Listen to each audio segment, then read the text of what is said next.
blow your head clean off. You've got to ask yourself one question. Do I feel lucky? Well, do you, punk?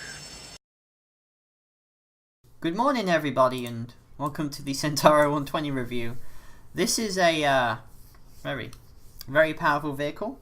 You get two of them in the game. There's the basic Centuaro 120, which you can paint and configure, and you also get the Centuaro 120 Wolf. For all intents and purposes, they're basically the same tank.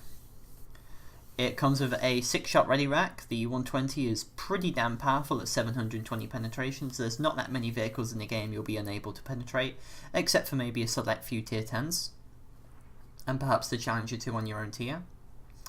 And it's basically a really fun vehicle in just about every game mode. So for now, let's have a look at the modifications installed on the tank. So Spore Liner, ERA, smoke grenades, APS.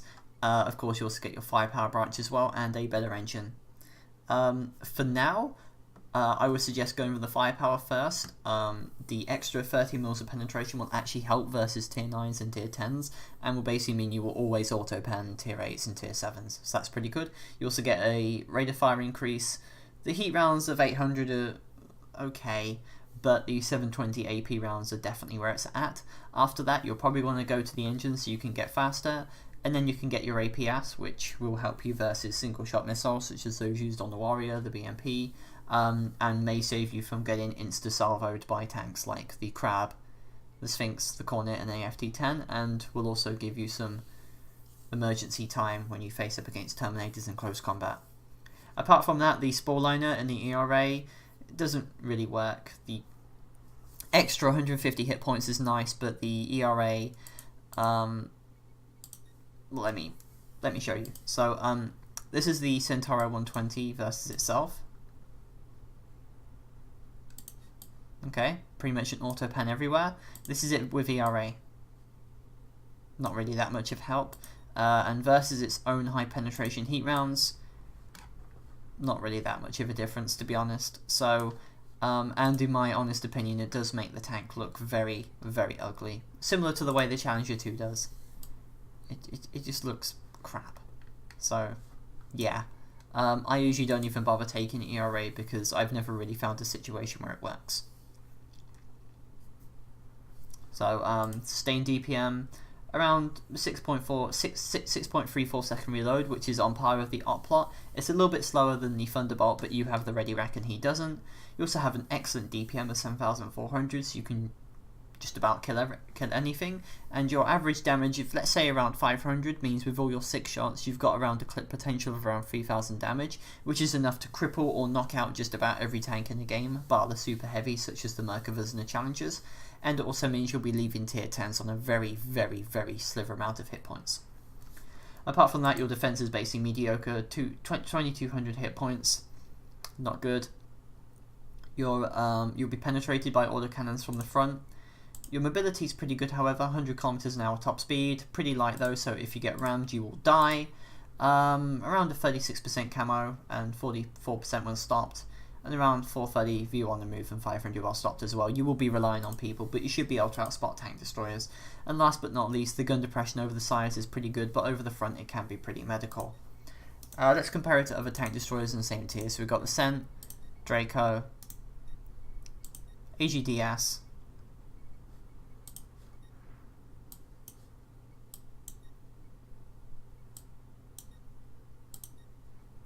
which never really works. Okay, and the Terminator. So, as you can see here, the Centuaro has a vastly better gun than the Draco does, 538 versus 310. However, the Draco has a better DPM. I feel like the Draco is a better tank for PvE, because it obviously has the reload time of 16 seconds. It's an autoloader, while the Cent has the ready rack, which means you'll spend around roughly 36 seconds, which is around half a minute trying to reload in total. So while the Centuaro 120 is a better burst fire, the Draco will last over a prolonged engagement. The Draco also has better hit points. The AGDS is basically an Abrams chassis, and its missiles do 800 damage, and it obviously has an insane DPM, but the Centuaro will likely win in a fight as the gun is better than the AGDS's autocannon, obviously. The Cent also has the best camouflage out of all of them and pretty decent view range when compared with the Draco. However, the Terminator 2 and the AGDS, just about everything else, has better gun depression and elevation than Cent. The Cent, however, has the best accuracy, 0.55, pretty decent aim time, and excellent turret traverse, only being slightly worse than the Terminator. Out of the other three, the vehicles to watch out for is in threat level is going to be the Draco. The Draco's immense rate of fire will quickly whittle you down. The Terminator's 4-second salvo between reloads, its hard-hitting missiles will murder you. And lastly, the AGDS at long range will kill you, but at medium to close range you should be able to kill it. Apart from that, when looking at the gun stats, you have a 2.5 second delay between reloads, so in around 10 seconds you'll have fired off 5 shots, 12 seconds, just about all of them really. But most of the time you won't be firing all of your shots in one place. My recommendation with the Centuaro 120 is to always have at least 2 shots loaded so you can double tap people and then run away. There are very few circumstances where you'll ever be able to unleash a full salvo on people, and obviously when they do, that's a significant amount of face time, and as we've already discussed, this is not a very tough vehicle. It's actually quite fragile.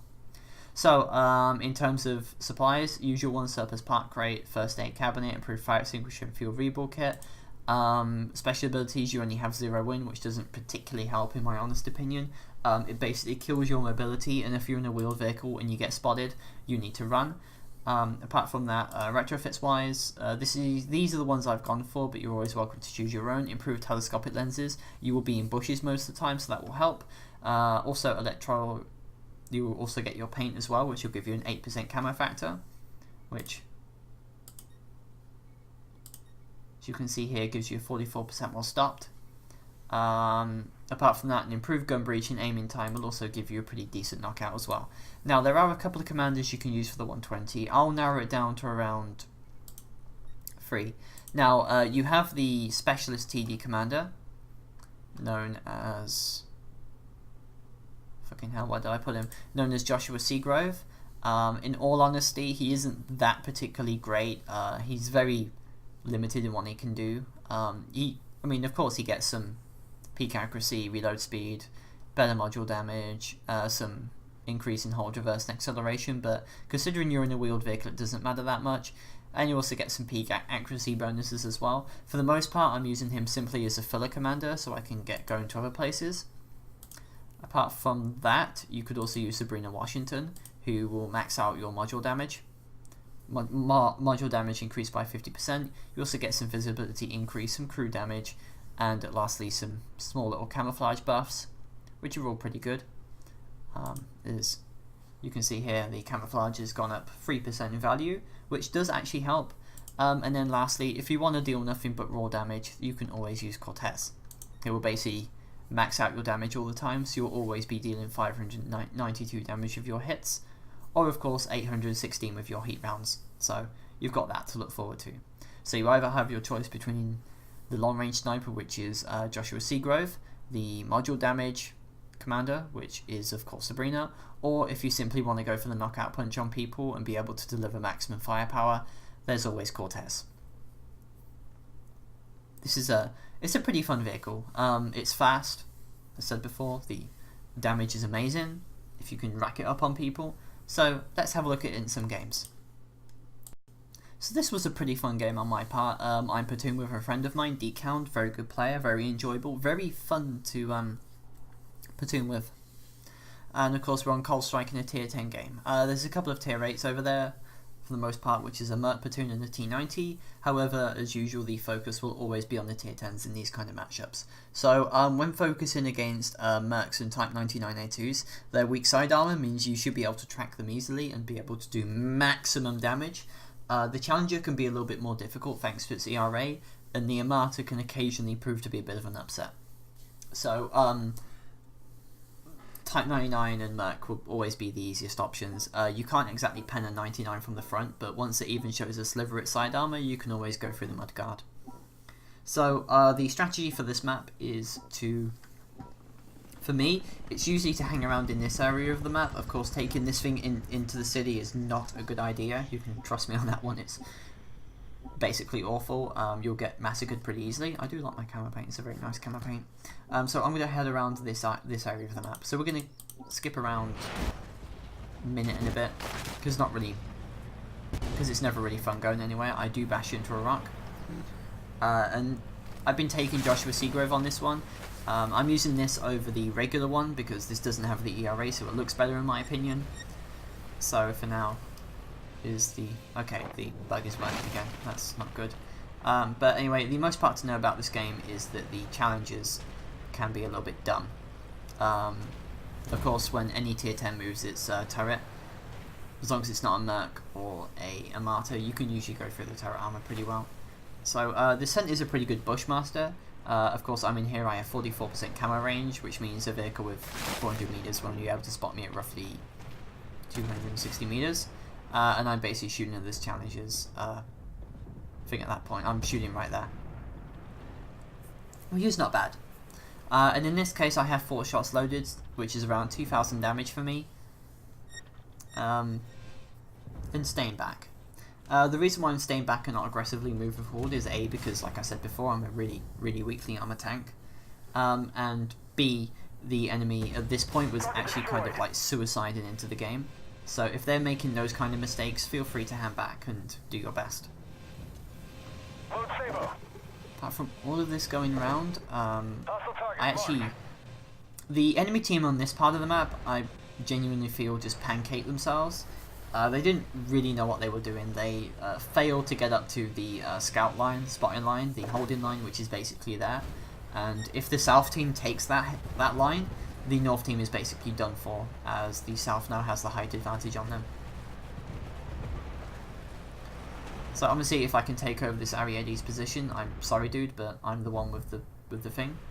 And even then, I'm actually struggling to pen this Type 99 in the front, as you can see here. I try shooting him everywhere.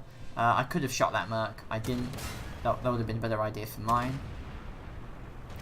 So I did fail to be on the ball on this one.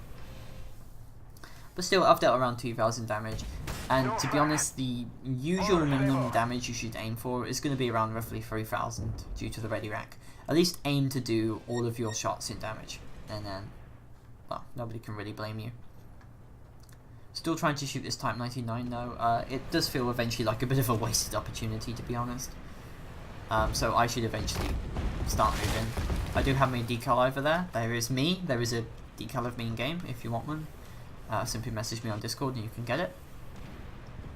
So this is where the battle kind of stagnates for us. Decount is all the way over there at the spotting at the traditional sniper line. I'm all the way over here. As you can see there, that T90 did not stand a chance. The ready rack means this thing has amazing burst damage, and trust me, you do not want to get near this thing when its burst is going. A Draco may be able to stand a chance if the Dracos hold down, as the unmanned turret basically makes your damage do basically nothing to it. But the Cent 120 is a lot more responsive and it has a bigger punch. So that's got that going for it.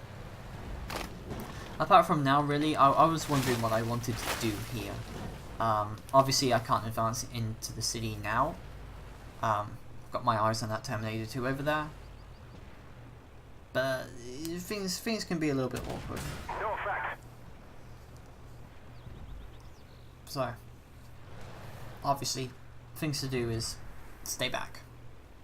This battle isn't over by a long shot. I mean, while obviously we'll be able to kill those 3 guys over there, we've still got these tier 10s to worry about, and tier 10s, even when they're crippled, can do a lot of damage if they want to. So, Terminator over there, still, I was hesitant about going towards him. I mean, of course I have my APS, which will block a missile hit, but he has a good sliver of hit points left. That means if I bounce a couple of hits, he's going to kill me with the autocannon. Ooh, Merc Barack over there. Hi Merc, how are you doing? And as you can see here, ouch. If I'd hit that, that would have been 1,000 damage and a engine fire. And our team is basically mopping these guys up. Although I did actually hit a lot of hits that I didn't know I did in this map. That makes no logical English sense, but okay.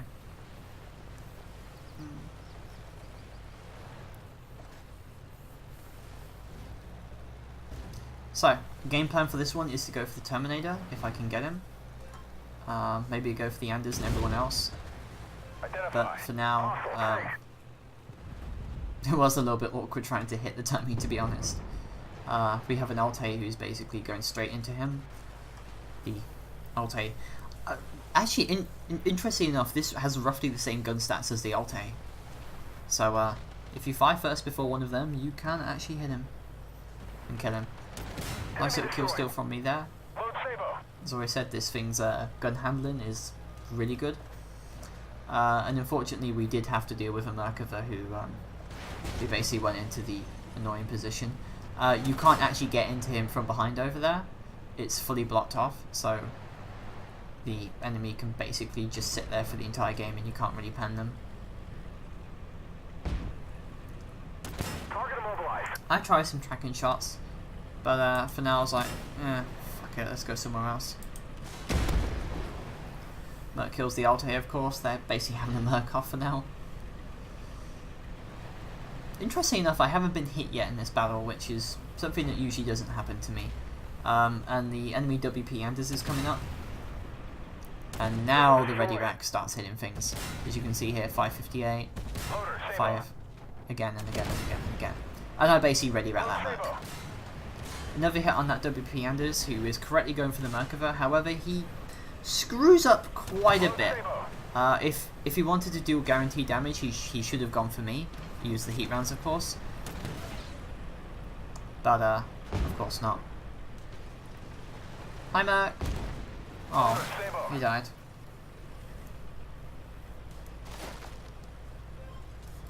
Centuaro 120 coming up.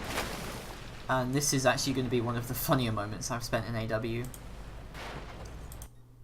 Oh, no, I don't want to pause.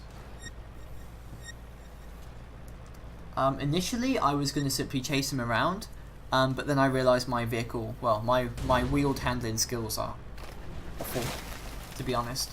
So, in fact, I'm better off heading off, because the only way he can go is through here, and the K-21 will spot him. So, if he wants to pick a fight with the K-21, I can actually intercept him and kill him off.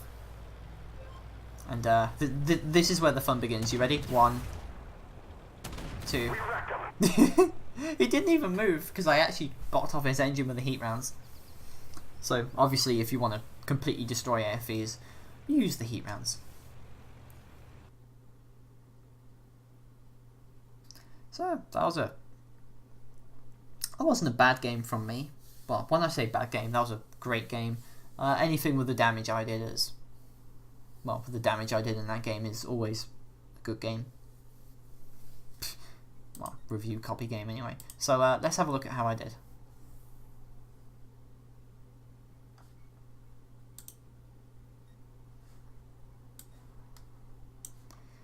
And I did 9,204 damage. I got a contract complete and a silver supply crate. Did a lot of damage to these guys. On average, I did around 2 shots of damage to most of them. For instance, the WP Anders was dealt with 3. These guys were dealt with 2. The Challenger was dealt with 3, and the Merkava almost had an entire clip dumped into him. And obviously, the Merkava and the Terminator got dealt 1 damage each.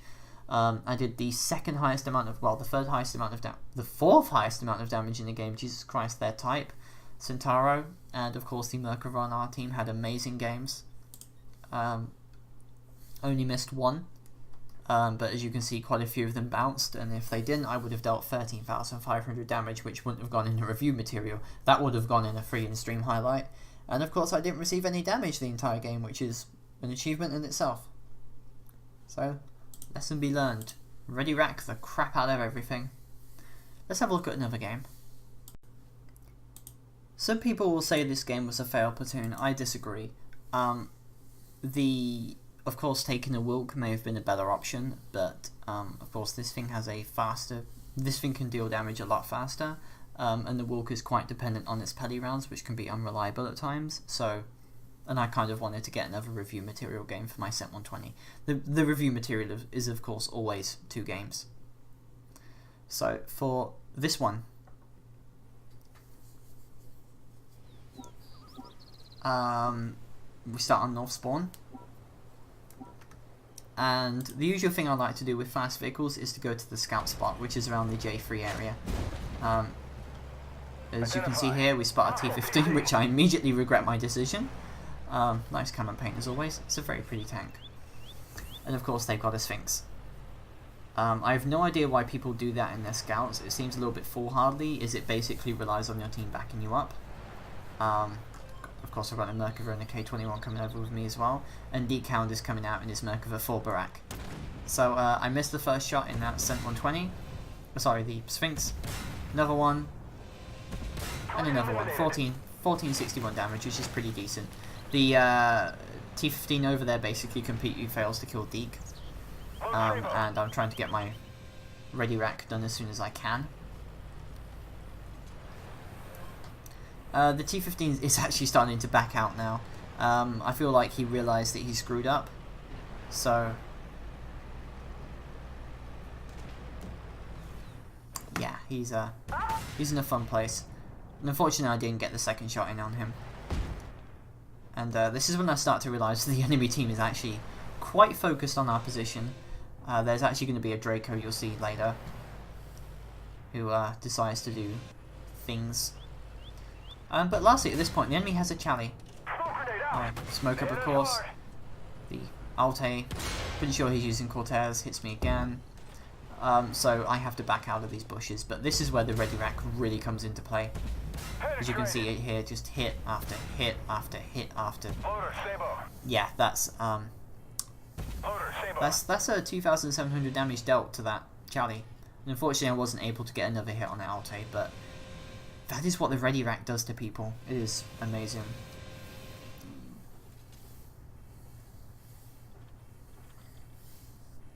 Unfortunately, I can't hit that Armata over there.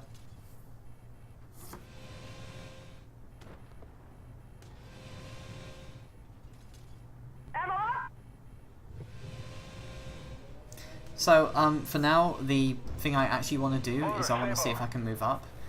See if I can kill some people. That's the usual thing I like doing, of course. Who doesn't?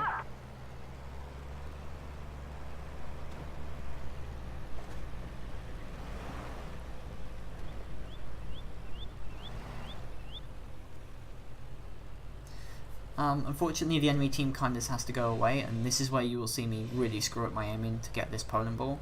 But not quite yet. I actually found out an interesting thing with the accuracy on this tank, the accuracy skill. Your reload time will actually go down to something like 5 seconds. So in the... There you go, I hit him, yay!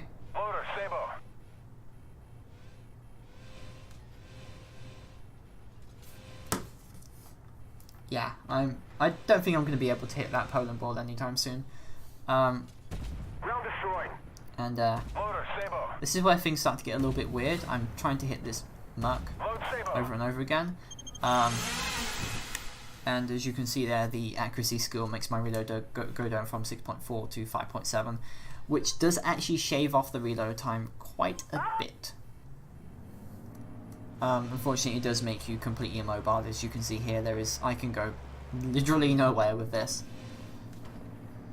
So there's a bit of an issue going around. Boop. Boop. Kind of trying to hit that Merc as well. No effect. Load Sabo. And this is unfortunately where the rest of the game ends. I do one more damage to that Merc, and afterwards nothing else really happens. I actually died trying to kill that Merc as I tried to play Ring Around the Roses with him, but unfortunately he killed me. Didn't go as I wanted to be honest. So let's see how that game did. I managed to empty my ready rack twice, completely twice on that Challenger, and the other time on that Merc, with varying results, one of which of course basically hit all of its shots, and the other kind of didn't.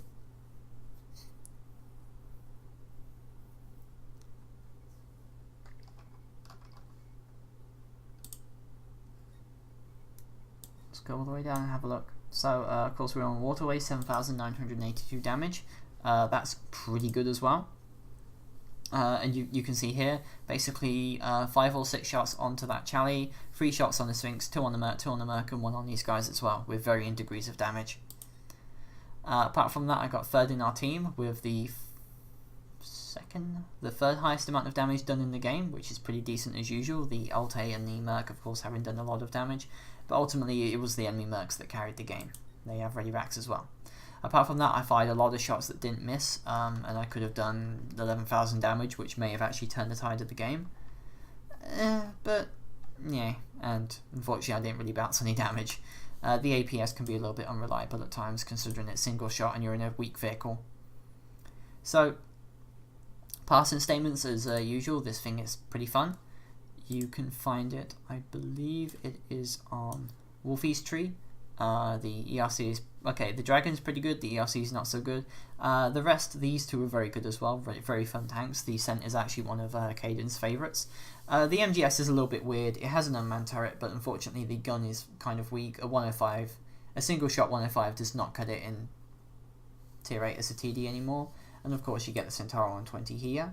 Apart from that, you can either go for the Leopard, the XM1A3, or the Sphinx. Probably want to go for the Leopard next patch. And that's about it, really. This is a fun tank. You empty that ready rack and you're golden, basically. That's the best I can say about it. So this was a review I did at 11 in the morning, rather than 2 in the afternoon. So this should be out relatively soonish from the time I'm doing it. All I've got to do now is to find a thumbnail, plaster it on, do a funny little voice clip, and that's about it, really. So, yeah, this is fun. Get it. It's enjoyable. I enjoy it. Everybody enjoys it. Who doesn't? Just make sure to point your gun over the side for the gun depression, because otherwise you may have issues. I give this tank 1 spaghetti out of 2 Odd Wars, and that's about it, really. If you'd like to help support me, consider liking and subscribing below. Thanks to having 750 subscribers, we will be now on 2 tank reviews a week, which means the next review will be the M2 Bradley. Yay, I hate the Bradley. Well, the audio cannon was nerfed anyway. Didn't really like that. And then of course after that I can't remember it. As usual, PvE streams are on Wednesday, PvP streams are on Friday and Saturday, and I may be doing a Metal Gear Solid Venom, the Phantom Pain at some point next week, as I figured out a insanity mode option. And lastly, if you want to help support me personally, there is a donation link below. Currently trying to figure out how to get my Maid of Honor and my future wife a necklace each for our wedding, so every dollar helps towards that. So for now, take care everyone, and I'll see you all later.